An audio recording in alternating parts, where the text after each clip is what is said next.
Hola, soy Natalia Cabrera y les doy la bienvenida a Aquí América, el espacio para revisar en profundidad las historias de nuestro continente. Un respiro para Juan Guaidó. El Tribunal Superior Británico reconoció al líder opositor como presidente legítimo de Venezuela y le otorgó la potestad sobre el oro venezolano guardado en Londres. Un revés para el presidente Nicolás Maduro, quien había pedido acceso a los lingotes. Y crece la indignación en Colombia por las violaciones a menores indígenas por parte del ejército. Luego de que se conociera que un grupo de 7 soldados abusó de una niña de 13 años, salió a la luz otro caso de 2019. El ejército informó que investiga a 118 militares por presuntos abusos sexuales. Y en México, tras 25 años de servicio, una librería de la colonia Roma se vio obligada a cerrar sus puertas por la pandemia del COVID-19, que según la CEPAL arrasará con más de 2,5 millones de empresas en América Latina. Y vamos de inmediato con nuestra historia principal. El pulso por el control del oro venezolano en el Banco de Inglaterra terminó con una victoria para Juan Guaidó. El Tribunal Superior Británico decidió que el opositor podrá acceder a la reserva de lingotes y lo reconoció como el presidente legítimo de Venezuela. El mandatario Nicolás Maduro había pedido acceso al oro para atender la crisis sanitaria originada por el COVID-19. Pero ¿cuáles son las reservas de oro del país y qué suponen para su economía? Marina Sardiña nos tiene la historia.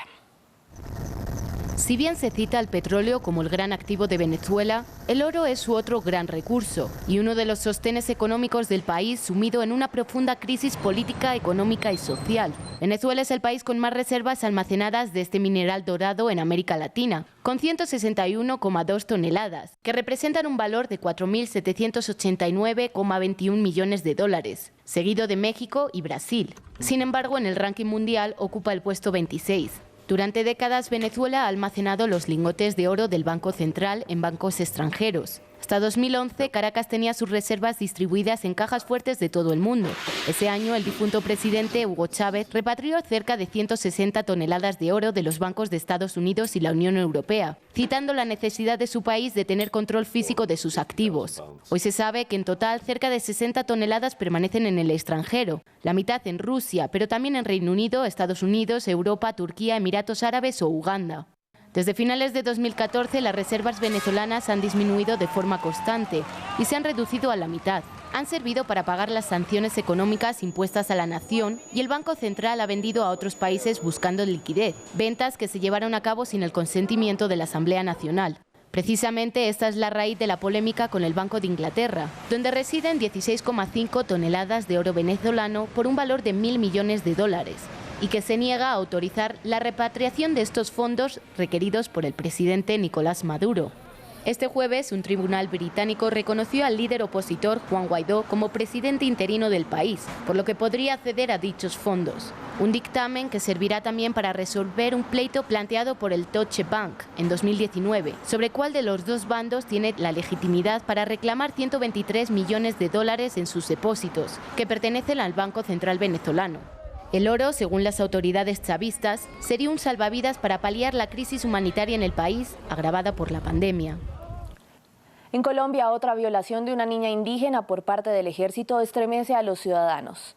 Luego de que se conociera que un grupo de al menos 7 soldados abusó de una niña de la comunidad en Verachamí, una investigación periodística reveló que un caso similar se registró en 2019. En medio del rechazo ciudadano, el ejército informó que 118 militares son investigados por presuntos abusos sexuales. Colombia todavía pide justicia en el caso de una niña de 13 años de la comunidad indígena en Verachamí, que fue secuestrada y violada por 7 militares del ejército en Risaralda, en el centro del país, el 22 de junio. Con plantones en varias ciudades del país, los colombianos repudiaron el hecho. Que aplíquese más condenas, merece ese respeto, derecho de las mujeres, no más maltrato, no más violación, derechos de los niños y derechos de las mujeres. Ellos tienen su derecho también. Todo ser humano tiene sus derechos. Los soldados están retenidos en una guarnición militar. Pero otro caso enciende los reclamos de la sociedad, que dice que no son hechos aislados. En septiembre de 2019, en el departamento del Guaviare, en el suroriente del país, otra niña de 15 años de la etnia Nokak-Maku fue abusada sexualmente durante 15 días por 2 militares. La menor logró escapar y denunciar y fue entregada a la Institución de Protección de Menores del Estado. Los militares no fueron procesados judicialmente, sino solamente blanco de sanciones disciplinarias. En términos estrictos, la violencia sexual en Colombia, en el marco del conflicto armado y todos estos años de guerra, fue muy alta. Pero todos esos casos han estado en la total impunidad. De hecho, no hay cifras claras. En la medida que se dio el proceso de paz, esos casos han comenzado a aflorar. Hay departamentos como en Guaviare, como en Nariño o en la zona de la Sierra Nevada de Santa Marta, donde la violencia sexual fue una práctica de guerra. O sea, el cuerpo de la mujer era un campo de batalla. El ejército, por su parte, defendió que actuó a tiempo, pero reiteró que la denuncia no avanzó. Las Fuerzas Armadas concluyeron informando que adoptarán acciones para actuar con mayor severidad en el futuro. Quiero precisar que frente a las situaciones que he tratado hoy, no hay segunda oportunidad y los implicados serán retirados de manera y de forma inmediata de la institución sin perjuicio de la acción penal, disciplinaria y o administrativa a que haya lugar. Al menos 118 militares colombianos son investigados por abusos sexuales. Un triunfo para las víctimas de Jeffrey Epstein, que quedaron sin justicia luego de que el multimillonario, acusado de explotación sexual, se suicidó hace casi un año en prisión.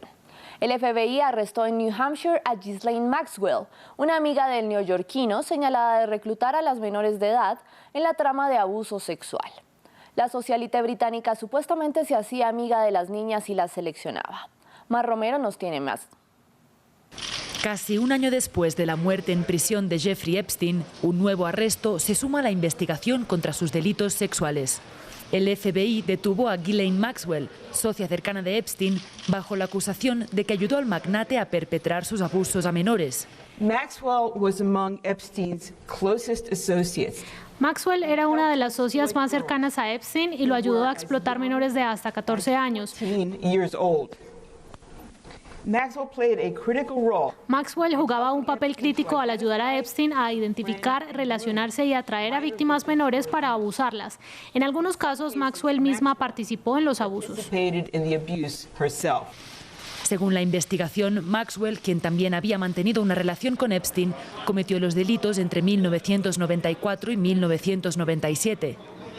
Unos delitos que podrían valerle hasta 35 años de prisión.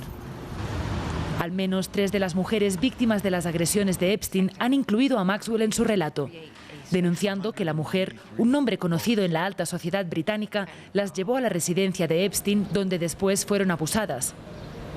Desde que Epstein fue arrestado en 2019, Maxwell desapareció de la vida pública. Llegó a comprarse una casa en New Hampshire, en el noreste de Estados Unidos, de manera anónima. Allí se ocultó hasta hoy.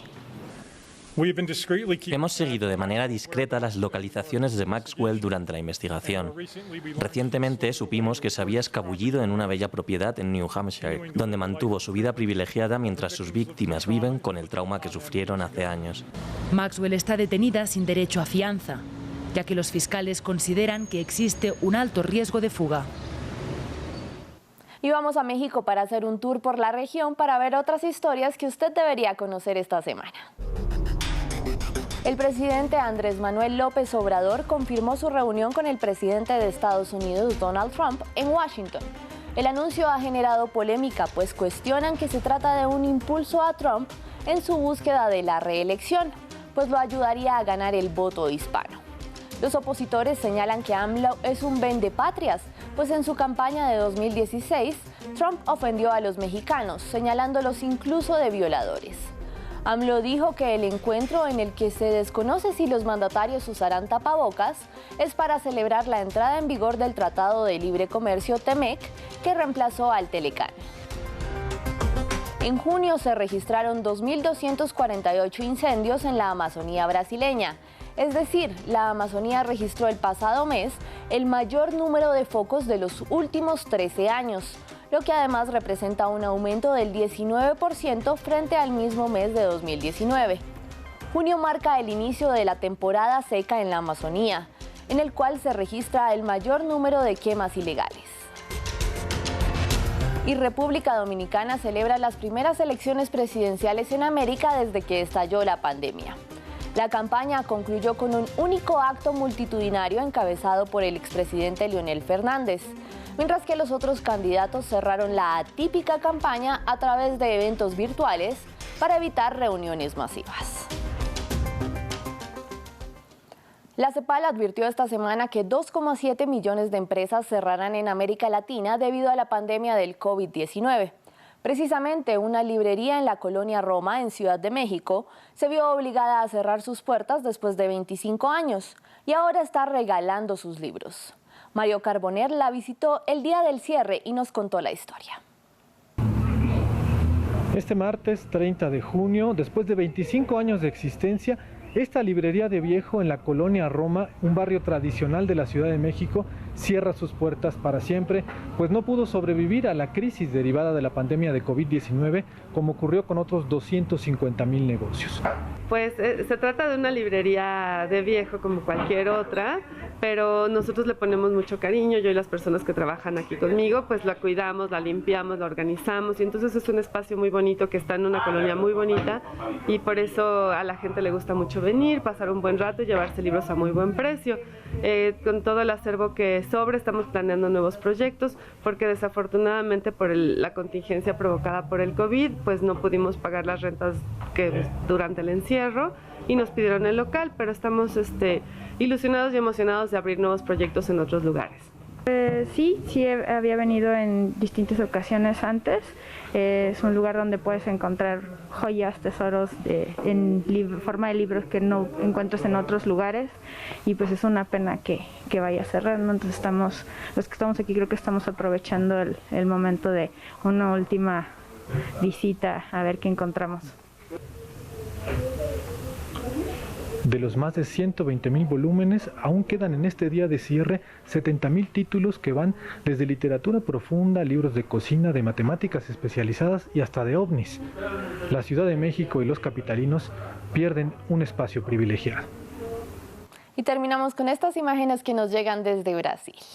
Algunos ciudadanos del estado de Sao Paulo ahora pueden conducir a través de estos pasillos para ir de compras. Los asistentes pueden adquirir sus productos sin salir de su automóvil y reclamar sus compras hechas previamente en línea.